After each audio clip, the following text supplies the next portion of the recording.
Hi, Laura. How are you? Laura Trump, Hello. welcome. Thank you. How are things? Things Happy are good. Independence Week. Thank you. Good. Happy Independence Week. Happy birthday, America. 250 years is pretty solid. Yeah, my family and I, we're going to go see the fireworks in the Lincoln Memorial. I'm going to take them on a tour of the White House and everything Nice. else. Some of my family members have never been there, never been to Washington. Oh, And wow. it looks better than it ever has. And I'm really excited to see a rodeo on the National Mall. A rodeo, So this is great. apparently a Ferris wheel. There's going to be a race there at some point with a bunch of crazy fast cars. So there's a lot going on. And by the way, this is the time to go visit our capital because it is safer than it's ever been, Glenn. It is more beautiful than it's ever been. The president is restoring the beauty of our nation's capital in Washington, D.C. So this is the time to go. I love that you guys are going to have that experience. I mean, I think this is the place to be this summer. It is the vacation that everybody should take. If you can afford a vacation, go to Washington, D.C. So, Laura, I want to talk to you a little bit about, I'm doing a special this Wednesday called The Golden Door from Ellis Island to the White House, where we tell the truth about immigration and what it is really for, and how the left has so distorted the Emma Lazarus poem of, give us your tired, your poor, your huddled masses. We were never meant to be a hospital. What that means is you come here with an idea. You want to be a part of this American experiment.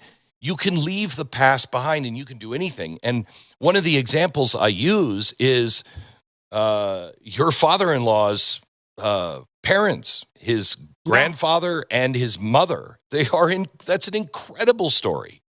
It is. And you're right. I think it's really important that we continue to talk about the real immigration situation here in America and the legal immigration.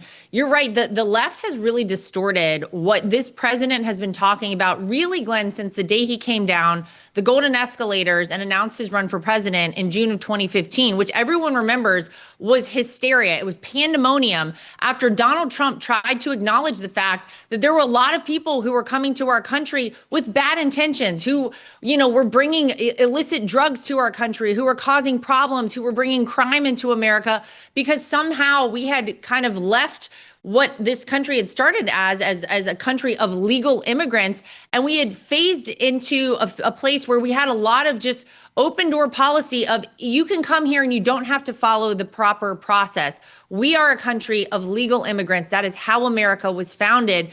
And if you look at the history of the Trump family, if you look at my, personal family's history as well, and I think you can talk to Americans across the country, this is how it started, but we have to have a process and you have to follow the law when you come to America. And then, yes, we are the land of opportunity. There's no place on earth that gives you the opportunities and the chance to rise and succeed like America. It's all about how hard you are willing to work and how big you're willing to dream. And we have to clarify, I think, unfortunately, for a lot of people, the truth about the immigration here in this country. First, let me tell you about real estate agents I trust. Let me tell you a little secret about real estate. The housing market doesn't care how you feel. It doesn't care that you think your house is worth a certain number because you love the kitchen. It doesn't care that you saw the house 3 streets over selling for something crazy last spring. And it definitely doesn't care that you need a certain price to make your next move work. The market responds to timing. It responds to inventory, interest rates, local demand, which is why you need somebody who actually understands these things to help you. Real Estate Agents I Trust is a network of experienced, vetted professionals who know your market inside and out.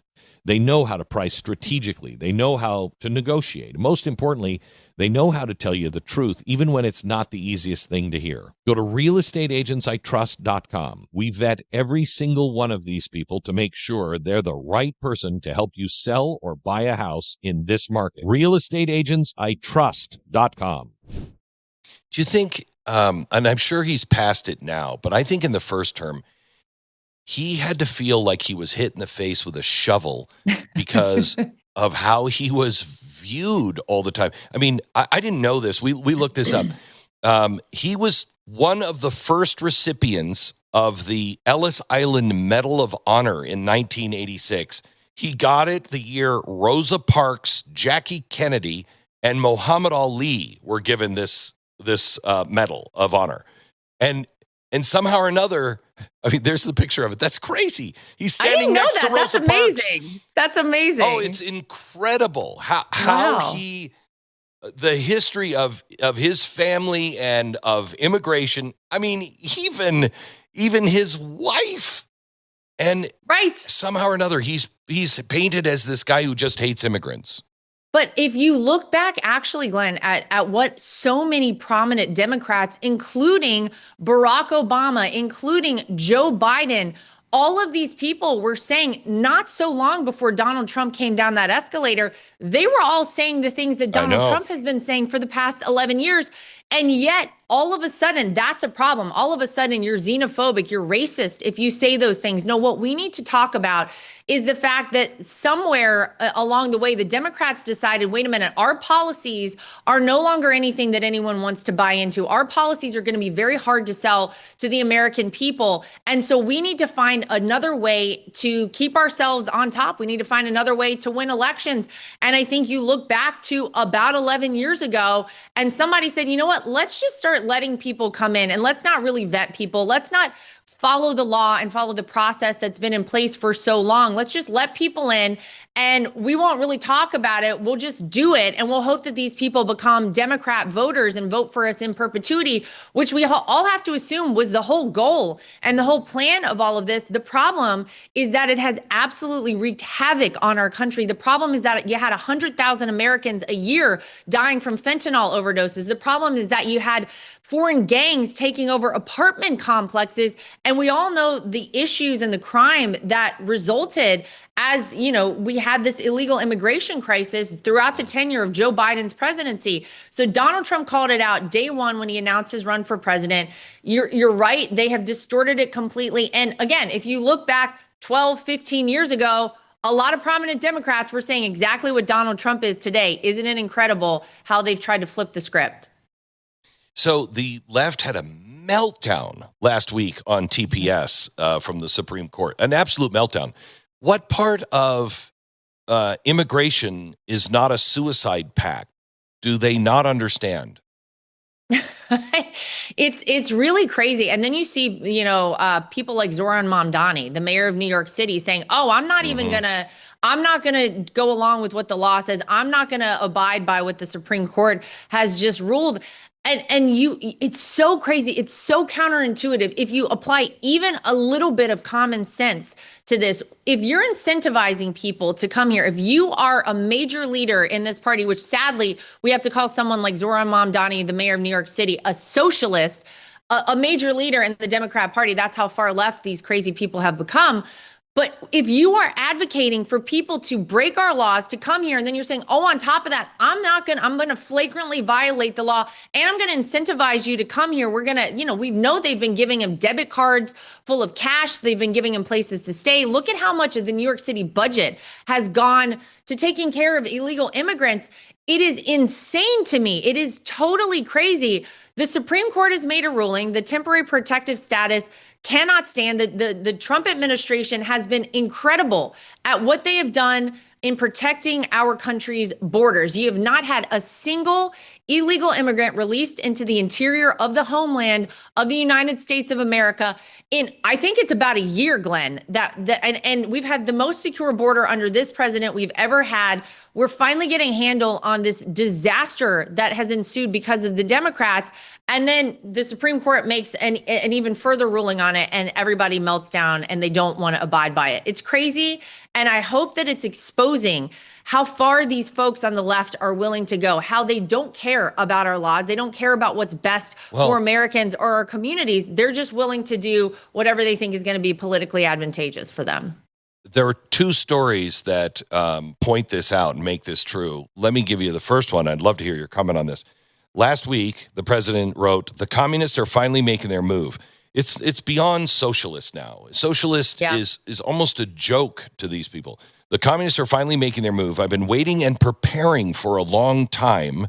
The game is on. Enjoy watching. President Donald J. Trump. Any idea what that means? Well, I mean, it makes me tingly inside. It makes me happy, but I'm wondering what that means. Well, look, I think you've seen such a champion for America, such a patriot in Donald Trump. You know, he's a person who I think has tried to revive the American spirit. And at the core of who we are as a country, it's the antithesis of communism, right? We are a country of, by, and for the people. We're founded on capitalism, one nation under God. All of these ideas that you do have to call them just communists at this point, because that's what they ultimately want to see happen. They wanted to fundamentally transform America. How do you do that? You turn us into a communist country. These kind of policies have never worked anywhere in the world. They have been tried. And so Donald Trump, as a staunch defender of our freedoms and of, you know, who we have been at the core of, you know, the American spirit, see something like that. And I would love to know what it means as well. But here's what I can tell you. He's not going to hold back. He's going to call these people out every single day. And he's going to make sure that whether it's on Truth Social, on X, in a presidential address, I am sure that there will be far more to come from this president. America can never be a socialist or communist country. One last thing, because, you know, you are the head of the GOP now, and I want to know about I want to hear your response to the promise to America. 13 Democrats, and thank God. I mean, that's very few, but, you know, we started with 13 colonies, so why not? 13 Democrats have come out. I know. There weren't 257 other colonies, but I digress. The 13 Democrats have come out, and they said their promise to America: we're capitalists, we're not socialist. They come out with things that honestly sound exactly like Ronald Reagan. They're going to be eaten by their own party, whether it's before or after the election, I'm not sure. But at least some have woken up. Is this a ploy just for the election, or do you think this is actually some Democrats waking up and going, oh, dear God, we're in trouble? I think the more centrist, moderate Democrats are in full panic mode, and they should be. What happened with Joe Biden as president, and maybe we should put that in air quotes, Glenn, because we don't really know what the hell was going on, right? We know it was the auto pen who was signing a lot of documents and things for Biden. With Joe Biden at the top of the Democrat Party, they had a full vacuum, and they had no real leader, and they had no real direction. And so what did that lend itself to? It led to where we are right now, where you have these socialists and communists fully taking over the party. And we used to laugh about this, and we used to say, oh, these ideas are crazy. These are silly. This is insane. Look at what's happening. Look at these socialists winning primaries across America. That is very serious. So I do think that there are a few, at least, reasonable Democrats left out there, the John Fettermans of the world, who see this sort of thing and they're like, oh my God, this is the new party and this is the face of our party. And they don't want to see that happen. It is abysmal, by the way, that only 13 of them could muster up the courage to sign something that had to do with common sense and capitalism. America, take notice. This is the new Democrat Party. They're socialists and communists. If only 13 of them could figure that out. But I do think that this is a moment Americans need to take very seriously. Look, 2024, we saw record turnout, right? We saw people very enthusiastic about getting out to vote in that election because it really felt like the country was on the line. We had 4 years of Joe Biden destroying America and the Democrats, you know, just running us in the wrong direction. Think about the idea of socialists and communists taking seats in our United States Congress, Glenn. Americans need to get out and vote in these midterm elections with the same enthusiasm, the same vigor, and the same thought that we need to save our country as we had in 2024. Because don't kid yourself, if these people take control of things, we know that they have been clear about what they want to do. Pack the Supreme Court, eliminate the filibuster, DC and Puerto Rico get statehood. They want to put themselves in a position to be in power in perpetuity forever. Think about how dangerous that is for America, and think about their policies, not just implemented in places like Seattle and New York, all across America. We need to take these midterms seriously. And I think if we expose these people for who they are and encourage Americans to get out and vote like 24, we can be successful. The former Republican National Committee co-chair and host of My View, Laura Trump. Laura, it's always good to talk to you. Thank you. My best to your family and happy Independence Thank you, Glenn. Week. Happy Independence Week. You bet.